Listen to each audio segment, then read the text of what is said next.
دواء من أجل الإنجاب، قد حدد له الطبيب أوقاتا معينة للدواء لمدة 4 أشهر، وألزمها الطبيب بهذه الأوقات حتى تستفيد من الدواء، فهل يجوز لها الفطر في نهار رمضان والحالة هذه؟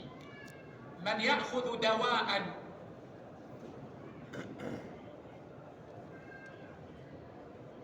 للعلاج وقال الطبيب لا بد منه، فإن أمكن أن يرتب العلاج مع الطبيب بحيث يكون في الليل وجب ذلك،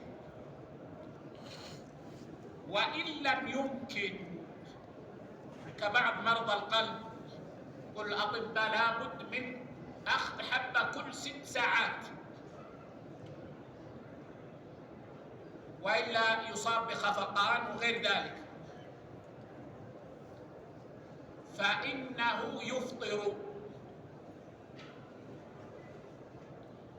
ومعذور، وما يلزمه أن يمسك في أول النهار، يفطر.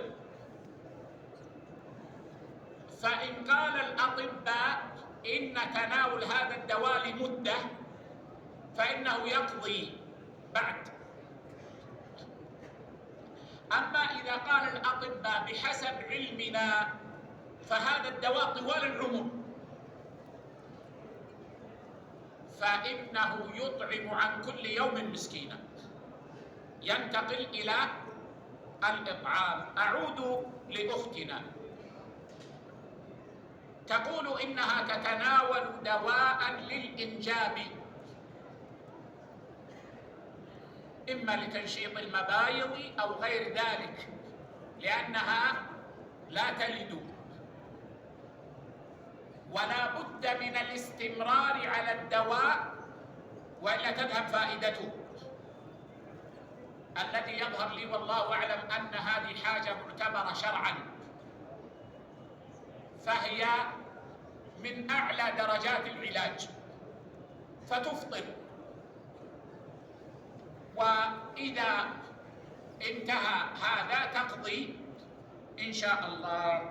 لعل في هذا كفاية. تقبل الله من الجميع، والله تعالى أعلى وأعلم، وصلى الله على نبينا وسلم.